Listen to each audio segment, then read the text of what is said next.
Hello, Representative Carl L. Anderson, District 103. I represent Georgetown, small portion of Horry and Williamsburg counties. Me and Senator Ray Cleary, we got elected the same time, November 2004. So he went to the State House as the senator from Georgetown. I went to the State House as the representative from Georgetown. And we formed a bond. We've always gotten along. He stayed there for 12 years.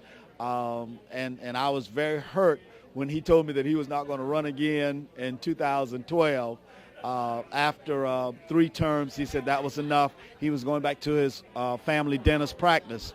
And I was really hurt because we worked real good together. Him, myself, Senator McGill, we always had a good bond. He was real responsive. He's a family man. He's dedicated to the people, and he's very concerned about health care. He's concerned about our roads and bridges. He's very concerned about, the education system in the state of South Carolina. So I say hats off to him.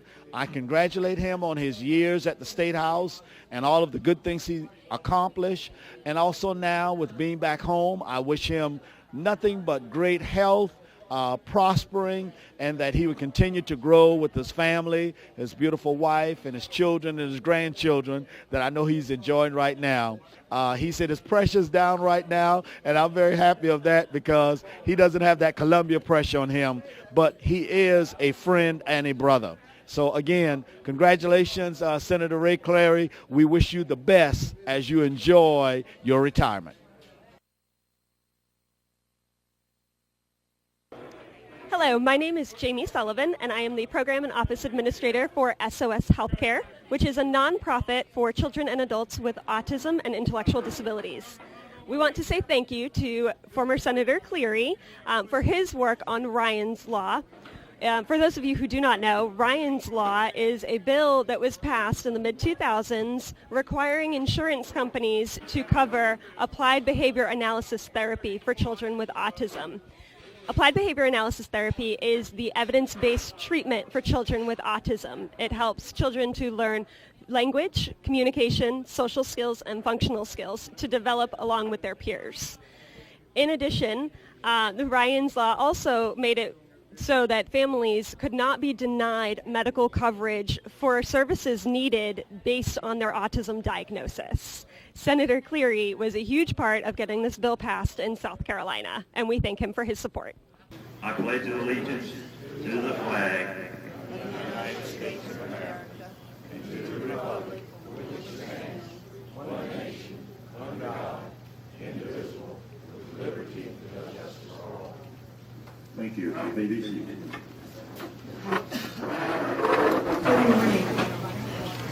We want to welcome you here to the Veterans Cafe and Museum. And I'm Joan Wobbleton, and this is Jim Wobbleton, and we're the regional coordinators for Quilts of Valor. We have some folks that are helping us today. Jim Munchauer, you want to wave? And his wife Roberta. They are our follow-up coordinators. Diane is one of our wonderful quilt makers, and we thank them for being here today. Hi, thank you all for coming today. I'd like to recognize the Cleary family. Lisa Cleary, Ray's wife, Becky Ballard, his daughter, Leslie Owens, his daughter, Christopher Owens, his son-in-law, Debbie Payne, his sister-in-law, Alvin Payne, his brother-in-law, and to be McLean's father-in-law. Thank you all for coming and keeping this a secret. I'd like to welcome all other guests and all of the veterans here. Thank you for your service. I'd like to recognize our elected officials who took time today to be here for Ray for this special event. Honorable Lee Hewitt, House Rep. The Honorable Nelson Hardwick, House Rep, retired. Honorable Carl Anderson, House Rep. Honorable Steve Goldfish, Senator. Honorable Yancey McGill, former Lieutenant Governor and candidate for Governor. Honorable Jimmy Richardson, 15 Circuit Solicitor. And Honorable Phil Thompson, Horry County Sheriff.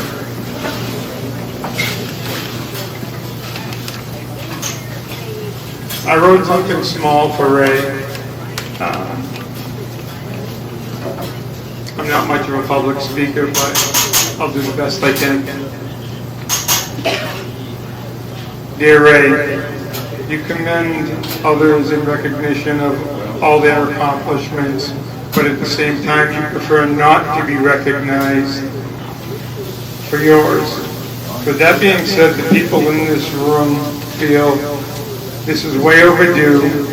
You have given so much to our district, state, country. We feel that you must be celebrated. Today we're here to applaud you and show our appreciation for your service to our country by bestowing upon you the Quilts of Valor. However, I would be remiss if I didn't mention some of your other service.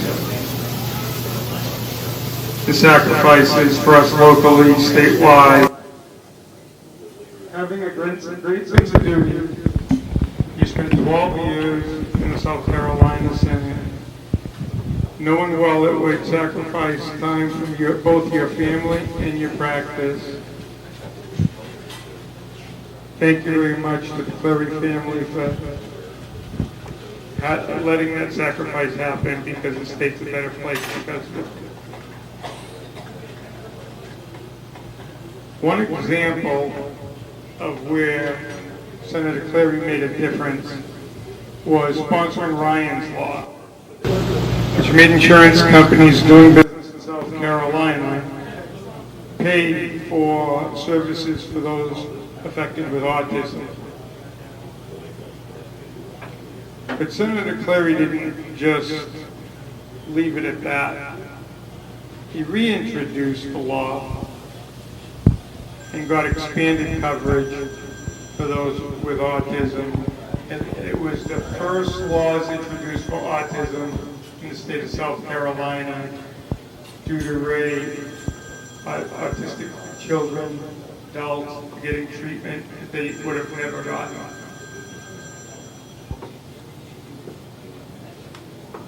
These are just dedication. These are just examples of your dedication and leadership. Ray, you are one of the kindest, most humble, honorable men I've ever met. And it's my privilege to be able to call you a friend. Today, getting the Quilts of Valor, there is more to the word Quilts of Valor to me, with every veteran and you. With all you've done, I just think about the word valor. And you've shown valor throughout your whole life as a captain in the Air Force, as somebody doing a whole lot in their community, and as a senator. And I thank you for all you've done.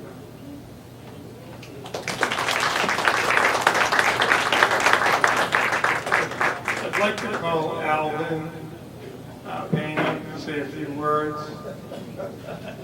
Ray's brother-in-law.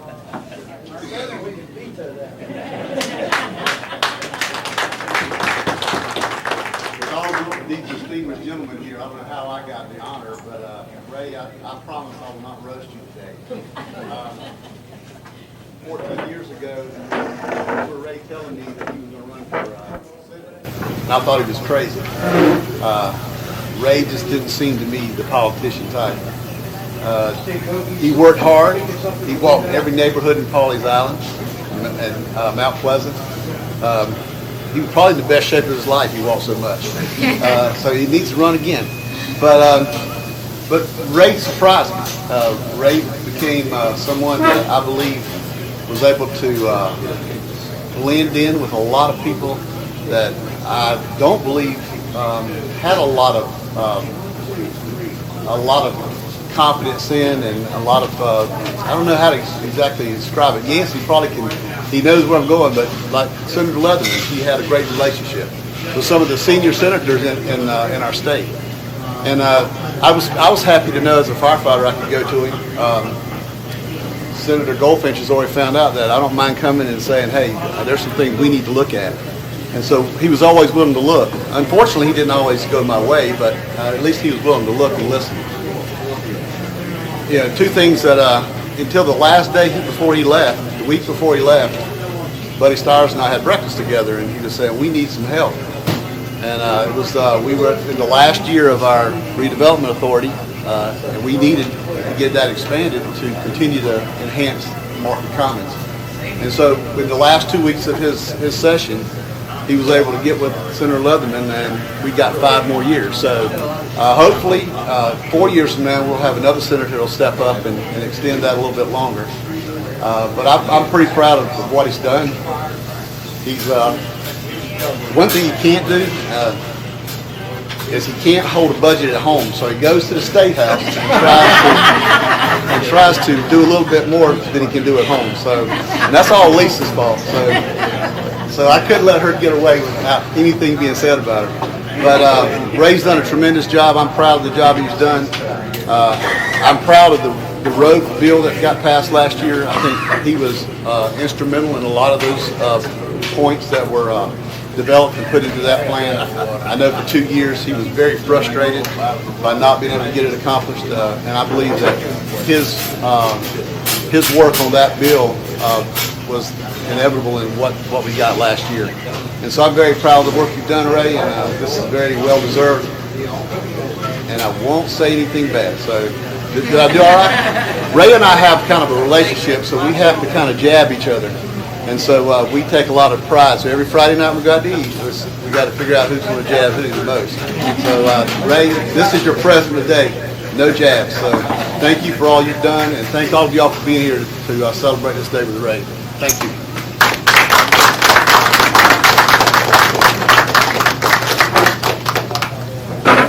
Thank you.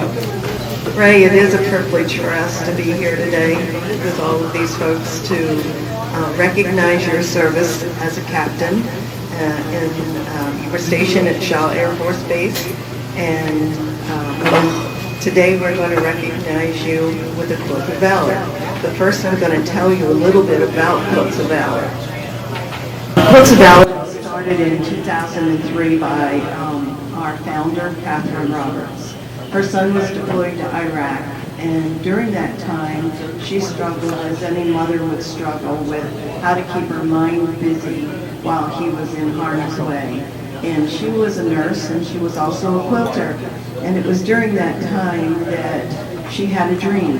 And in that dream, she saw a man sitting on the side of the bed, and he was huddled over, and he was shaking, and a quilt was placed around his shoulders, and he seemed to be comforted. And so for the first 6 years of our foundation, our quilts were sent to Kandahar, and anyone that was wounded would get a red, white, and blue quilt on their stretcher. After those 6 years, we opened it up to anyone that served during a combat era. And so if you had boots on the ground or you didn't have boots on the ground, but you were in during that combat era, you are eligible for a Quilt of Valor. Since 2003, our national organization has awarded over 164,631 quilts since 2003. If you're a quilter, you know that's a lot of quilting. Locally here, our group is called the Myrtle Beach Shorebirds, and we have been kind of looking at our numbers since 2010 when we started keeping records. And we have awarded 1,451 quilts here locally in the Myrtle Beach area. Our area covers from the North Carolina border to Florence to Georgetown. They told me about 6 years ago that we had about 30,000 veterans. I think there's probably more now with all the people moving in. but we do one quilt at a time, and we have a waiting list right now, 250 veterans waiting for quilts. So if any of you are quilters, would like to help us make quilt tops, we would love to have you. If you look at our quilt down there, I want to show you that there is a difference between a blanket and a quilt. A blanket is one layer and a quilt is 3 layers. So the top part of the quilt is made, and we have ladies that take these kits home and they put the quilt top together, bring it back to us, and then we add the batting and the backing, and then we send it to a person who's called a long armor. And they have one of these big machines. They're anywhere from $10,000 to $50,000 machines. So when we send our quilts out to get quilted, it doesn't cost us anything, but it costs the long armor time. And they do it for free for us. So that's one of our big problems, is finding enough long armors to get our quilts quilted. But we're working on that. And then after the quilt's quilted, then we put binding around the edges of the quilt. And then on the back is a label. Every one of our Quilts of Valor has a label, and it lists the name of the person that made the quilt top, and it lists the name of the long armor that quilted our quilt. And then today, Ray, your name will be on there, and today's date. And if you would just take a hot iron and ink set that, so that when it's washed, if you ever decide to wash it, the ink will run.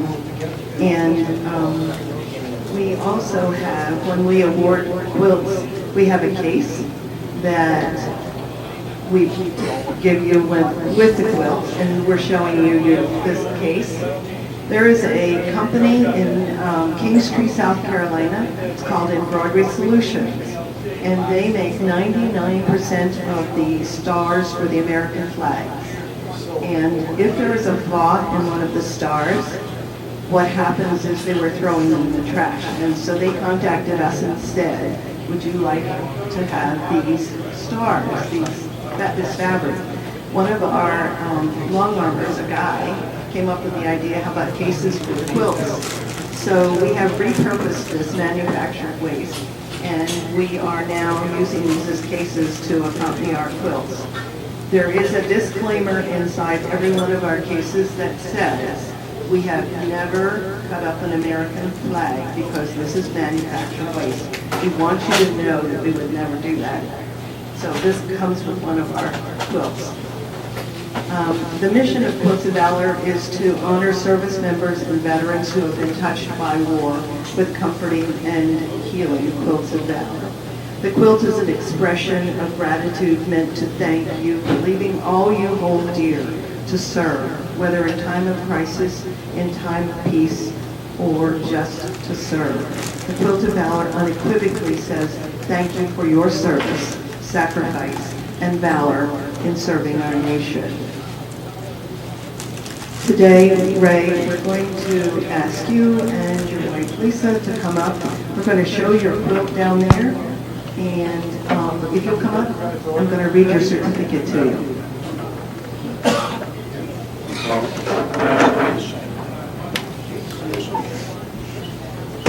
Your children will come up with you? Yes.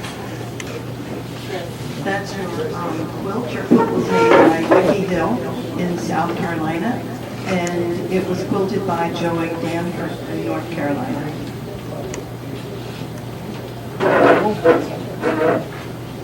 The Myrtle Beach Shorebirds, the Quilts of Valor Foundation, wishes to recognize you for your service to our nation. We consider it a privilege to honor you, though we may never know the extent of your sacrifice and service to protect and defend the United States of America. As an expression of gratitude, we award you this Quilt of Valor.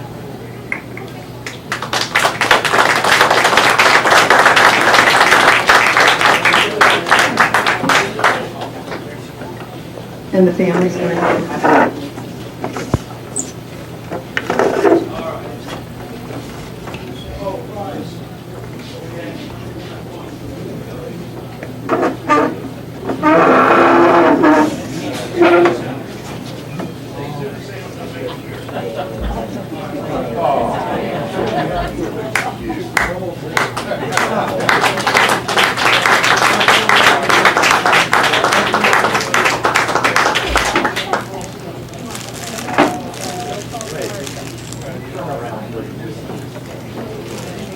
We want to see the better part of you.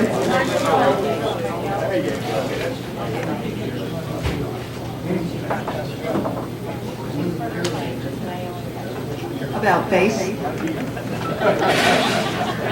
Thank you, sir, for your service. We appreciate you, and we welcome you home. Thank you so much.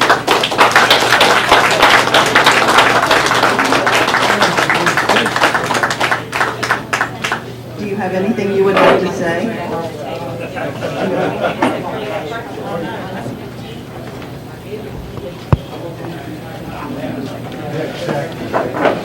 He's ready. I don't know about the family if they're born in here. First of all, I want to thank you all for this. It means so much, and for y'all being here. Now that I know my wife can keep a secret, we're going to start working on the budget.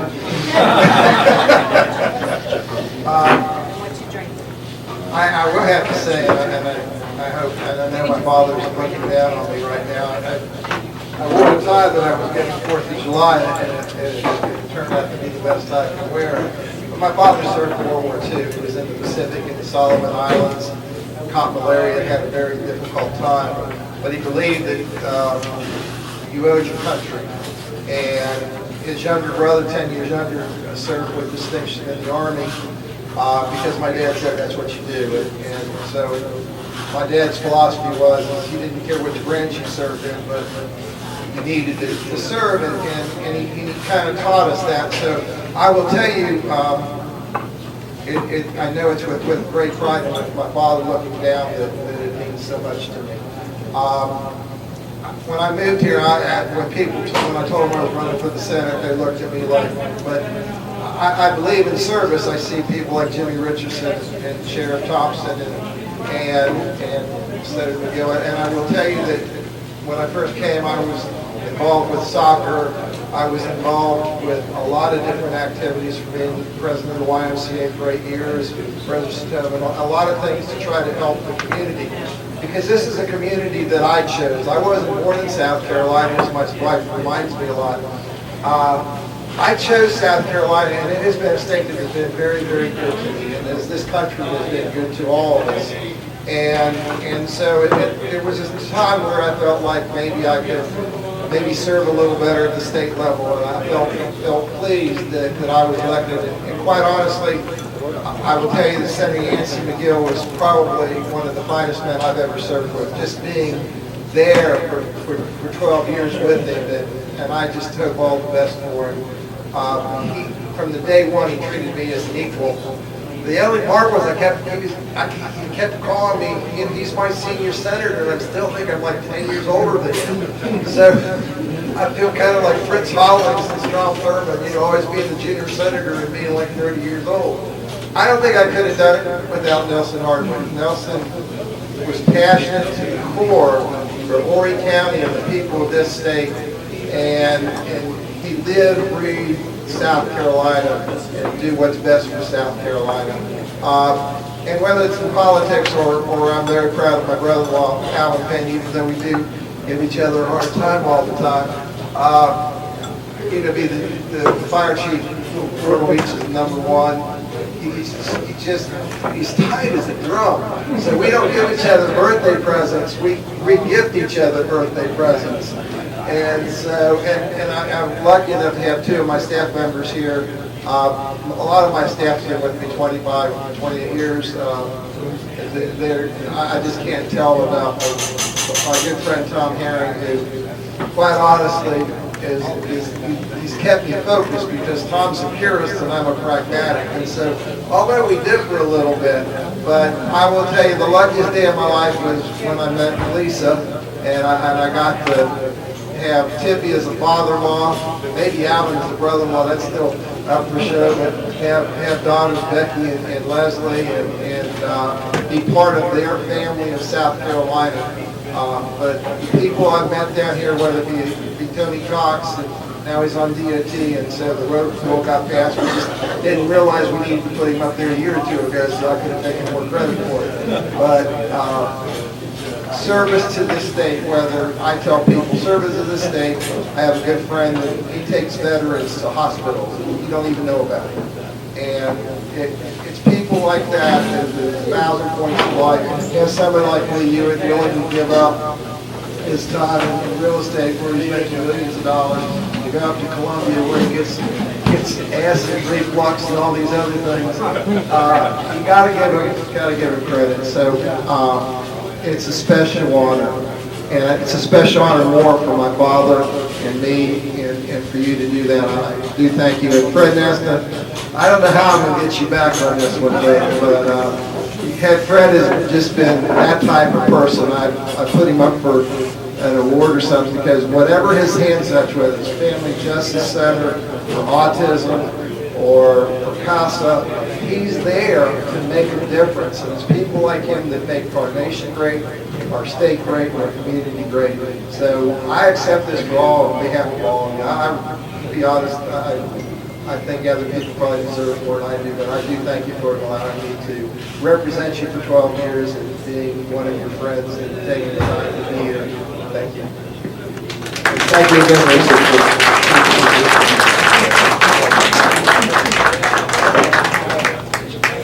Thank you for coming and enjoy your lunch.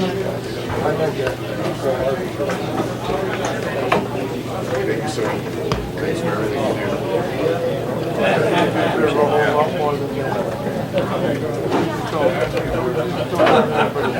Don't make it like that.